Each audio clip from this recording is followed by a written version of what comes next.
আসসালামু আলাইকুম। গৃহিণীদের জন্য অজানা 10টি কিচেন টিপসের একটি ভিডিও আপনাদের মাঝে শেয়ার করছি, যা গৃহিণীদের সংসারের কাজগুলো অনেকটা সহজ করে দেবে। আশা করছি লাইক দিয়ে পুরো ভিডিওর সাথেই থাকবেন। প্রথম টিপস, এই রসুনগুলো খোসা ছাড়িয়ে আমরা ফ্রিজে রেডি করে রেখে দেই। যখন দরকার হয় তখন বের করে ব্লেন্ডার করি। আদা রসুনগুলো এভাবেই রেখে দেই। অনেক সময় বক্সে রাখি, আবার পলি ব্যাগে করে রেখে দেই।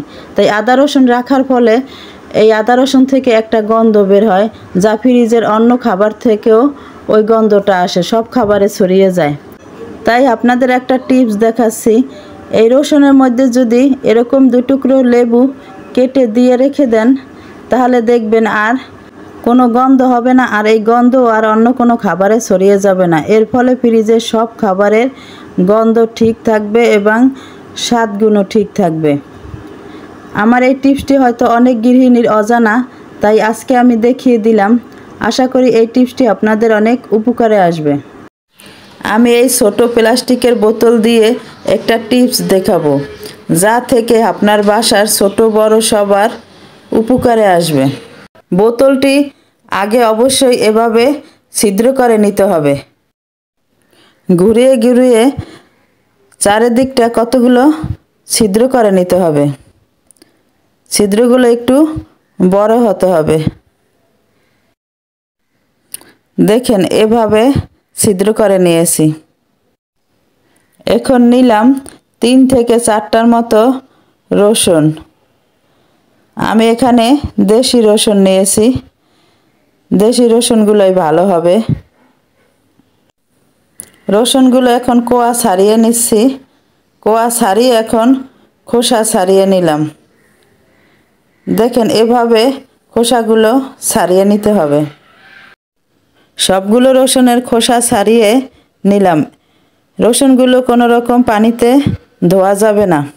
এখন এই সেই প্লাস্টিকের বোতলের ভিতরে রসুনগুলো নিয়ে নিচ্ছি। এখন বোতলের মুখটি লাগিয়ে দিলাম। বোতলটি এখন রেডি হয়ে গেল। এখন এই বোতলটি আমি বালিশের কভারের ভিতরে ঢুকিয়ে রাখছি। এটা কেন রাখছি? এখন এই সিজনে বাচ্চা বড় সবারই জ্বর, ঠান্ডা, কাশি, গলা ব্যথা, সর্দি লেগেই থাকে, কোনো কিছুতেই সারছে না। আপনারা যদি প্লাস্টিকের বোতলের ভিতরে রসুন রেখে এভাবে যদি বালিশের কভারের ভিতরে বা বালিশের নিচে রেখে দেন, তাহলে দেখবেন এই ধরনের ঠান্ডার সমস্যা থেকে মুক্তি পাবেন। এই প্লাস্টিকের বোতলের রসুন এভাবে রেখে বালিশের নিচে রেখে দেখবেন, আশা করি উপকৃত হবেন। আর রসুন আমাদের শরীরের জন্য কতটা উপকার তা তো আশা করি সবাই জানেন। আমার এই টিপসটি আপনাদের যদি ভালো লেগে থাকে তাহলে লাইক, সাবস্ক্রাইব করে আমার পাশে থাকবেন। আর আমার পাশে বন্ধু হয়ে যারা আছেন তাদের অসংখ্য ধন্যবাদ। এখানে একটি টিস্যু নিলাম।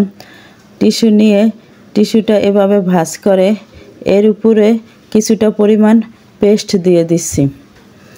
এরপর আপনাদের একটা টিপস দেখাচ্ছি। এই যে এই চার্জারগুলো, মোবাইল চার্জারগুলো দেখেন কতটা ময়লা হয়ে আছে। এগুলো ধরেন পরে আছে, দেখা যায় যে আমাদের চোখে পড়ে না, যে হাত দিয়ে ব্যবহার করি, হাতের ব্যবহারে এই ময়লাগুলো হয়েছে। তাই শুধুমাত্র এই পেস্ট আর এই টিস্যু দিয়ে এই ময়লা খুব সহজেই পরিষ্কার করে নেওয়া যায়। এটা হয়তো অনেকের এই অজানা আছে। এই সামান্য জিনিস দিয়েই আমরা কত সুন্দর জিনিসটা পরিষ্কার করে নিচ্ছি, দেখিয়ে দিচ্ছি আপনাদের। আমি এখানে 2টো মোবাইল চার্জারেই পরিষ্কার করে নিচ্ছি।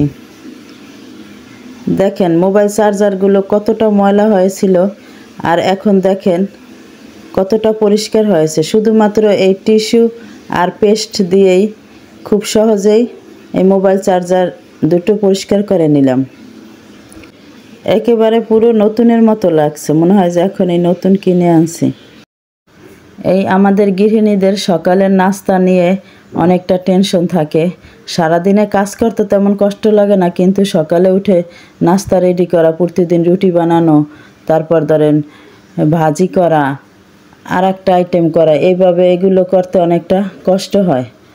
তাই আমরা ঝটপটে একটা নাস্তা রেডি করে নিতে পারি, মাঝে মাঝে এটা দিয়েও চালাতে পারি, এতে করে আমাদের সময়ও বেঁচে যায়। এজন্য আমি এখানে নিলাম পেঁয়াজ কুচি, কাঁচামরিচ, লবণ আর 2টো ডিম আর জিরার ফাঁকি নিয়ে ভালো করে মিক্স করে এর মধ্যে আমি পরিমাণ মতন আটা দিয়ে দিচ্ছি। এরপরে আবার পানি দিয়ে ভালোভাবে নেড়ে চেড়ে এখন আমি এই আটার এই মিক্সটা এমন হতে হবে যেমন একেবারে ঘনও না একেবারে পাতলাও না, যে আমরা যেভাবে চাপটি ভাজি ওই রকমই। তাই এটা সহজেই ভাজা যায় আর তো রেডি করা যায়, এতে করে আমাদের আলাদা আর এর জন্য কিছু খাওয়ার জন্য রেডিও করতে হবে না। দেখা যায় এগুলো খালিও খাওয়া যায়, আবার অনেকে সস দিয়েও লাগাইয়া খায়। তাই সকালবেলা আমরা খুব ঝটপটে এটা রেডি করে মাঝে মাঝে খেতে পারি। এভাবে আমরা আমাদের সংসারের কাজগুলোকে সহজ করে নিতে পারি। এই যে 1 টুকরা লেবু নিলাম, তাই লেবু দিয়ে আপনাদের অজানা আরেকটি টিপস দেখাচ্ছি। আমিও দেখে অবাক হয়ে গেছি যে আমার হাতে এই যে কলমের কালির দাগ লাগছে, একটা কলমের মাথা ভেঙে ফেলেছে, তাই ওই কলমের কালির দাগটা লাগছে। তো এই দাগটা আমি করি কি হাত দিয়ে উঠাইতে পানি দিয়ে চেষ্টা করছি, সাবান দিয়েও অনেকক্ষণ সময় লাগে। কিন্তু আজকে আমি বলি কি দেখি তো একটু লেবু দিয়ে ট্রাই করে। এই লেবু দিয়ে ধরেন আমি যে এরকম করে ঘষা দিলাম আর এই দেখি যে উঠে যাচ্ছে। তাই ভাবলাম আপনাদের সাথে শেয়ার করি। এটা আমি আগে জানতাম না যে কলমের দাগ এভাবে লেবু দিয়ে সুন্দর উঠানো যায়, তাই আপনাদের দেখিয়ে দিলাম। এই টিপসটি যদি কারো আগে জানা থাকে তাহলে অবশ্যই কমেন্টে জানাবেন। আমি এই প্রথম ট্রাই করলাম, তাই আপনাদের সাথে শেয়ার করলাম। পেস্ট শেষ হয়ে গেলে আমরা করি কি এই পেস্টের খালি প্যাকেটটা ফেলে দেই। তাই আমার আজকের এই টিপসটি দেখার পর আপনারা আর এই পেস্টের খালি প্যাকেট ফেলবেন না। দেখেন আমি কিভাবে কাজে লাগিয়েছি। এজন্য এখানে ভাঁজ করে আমি এই মাঝখানে একটু কেচি দিয়ে গোল করে কেটে নিচ্ছি। কাটার পরে এই যে আমাদের এই ব্লেন্ডারগুলো থাকে, এই ব্লেন্ডারের তার দেখা যায় এত বড়, যতই গুছিয়ে রাখি থাকে না, এটা পরে থাকে এলোমেলো হয়ে। তাই সুন্দর এই পেস্টের এই প্যাকেটটি দিয়ে আমি কিভাবে দেখেন এই ব্লেন্ডারের এই তারটি গুছিয়ে রাখছি। দেখছেন ফেলে দেওয়া জিনিস দিয়ে সুন্দর কাজে লাগিয়ে দিলাম। এটা হয়তো অনেকের অজানা, ফেলে দেন। তাই এখন থেকে আর এই পেস্টের খালি প্যাকেটটি ফেলে দেবেন না, এভাবে সংসারের কোনো একটা কাজে লাগিয়ে দেবেন। আশা করি এই টিপসটিও আপনাদের অনেক উপকারে আসবে। আমি এখানে 2টোর মতো লেবু কেটে নিয়েছি। এখন লেবু কেটে রস বের করে নিচ্ছি। তাই লেবুর রস এখানে 2 চামচের মতো দেব। এরপরে দিচ্ছি 1.5 কাপ নর্মাল পানি। এরপরে 2 চামচ ভিনেগার আর 2 চামচ বেকিং সোডা আর ভিম লিকুইডও দিচ্ছি 2 চামচের মতো। এই দিয়ে এই কয়টি মিশ্রণে আমি একটা লিকুইড বানিয়ে নিচ্ছি। এরকম একটা লিকুইড বানিয়ে রেডি করে রেখে দিলে দেখা যায় কিচেনে আমাদের কাজ করতে করতে যে তেল চিটচিটে হয় আর চুলাও অনেক ময়লা হয়, এই লিকুইডটি দিয়ে আপনি পুরো কিচেন আর চুলাও পরিষ্কার করে নিতে পারবেন। এরপরে আপনার বেসিনও পরিষ্কার করে নিতে পারবেন। তাই এই লিকুইডটি রেডি করা থাকলে যখন তখন বের করে ঝটপটে আমরা আমাদের কিচেন পরিষ্কার করে নিতে পারি। তাই আমি এরকম একটা লিকুইড রেডি করে সব সময় রেখে দেই, তাই আপনাদের সাথে শেয়ার করলাম। হয়তো অনেকেই এই টিপসটি অজানা আছেন, তাই আপনাদের আমি দেখিয়ে দিলাম। আশা করি এই টিপসটিও আপনাদের অনেক কাজে দেবে। আমরা যখন কিচেনে কাজ করতে যাই তখন দেখা যায় আমাদের ভিডিও দেখা লাগে, কোনো রেসিপি তৈরি করলে, এমনিও কোনো ভিডিও দেখতে নিলে। তাই মোবাইলটা বসিয়ে যখন করতে যাই দেখা যায় বসানো যায় না, একটার উপর রাখতে গেল। তাই এভাবে আমি শুধু কাভারের মধ্যে এই কাভারটা খুলে নিলাম। এখন এই মোবাইলটা আমি এই কাভারের মধ্যে বসিয়ে আপনাদের দেখিয়ে দিচ্ছি। দেখেন শুধু এরকম একটা কাট এইভাবে করে দিয়ে দেবেন। এরপরে কাভারের মধ্যে এইভাবে বসিয়ে দিয়ে সুন্দর ভালোভাবে মোবাইলটা আপনি চালাতে পারবেন। দেখেন একেবারে সহজভাবেই এই কাভারের মধ্যেই বসানো যায় শুধু এরকম একটা কাঠ দিয়ে। এটা বসানোর ফলে আপনি একটা স্ট্যান্ডের মতন হয়ে গেল। এখন সুন্দর এভাবে মোবাইলে আপনি চালাতে পারবেন ভিডিওগুলো, কোনটার পর কোনটা আনা বাস সুন্দর সহজভাবে এক হাত দিয়ে কাজও করলেন আর এক হাত দিয়েও মোবাইলও চালান গেল। বাজার থেকে যখন ডিম আনা হয় দেখা যায় মাঝে মাঝে এর মধ্যে 2-1টা ডিম ফাটা পাওয়া যায়। তাই এই ফাটা ডিম হয়তো অনেক সময় দেখি আর অনেক সময় দেখি না। এগুলো যখন সিদ্ধ করতে দেই তখন দেখা যায় একেবারে এই ফাটা অংশ দিয়ে ডিমের ভিতরে কুসুম আর ডিমের সাদা অংশটা অনেকখানি বের হয়ে যায়। এর ফলে এই ডিমটা আর তেমন খাওয়া হয় না, খেলেও ভালো লাগে না, ফেলেই দেওয়া লাগে।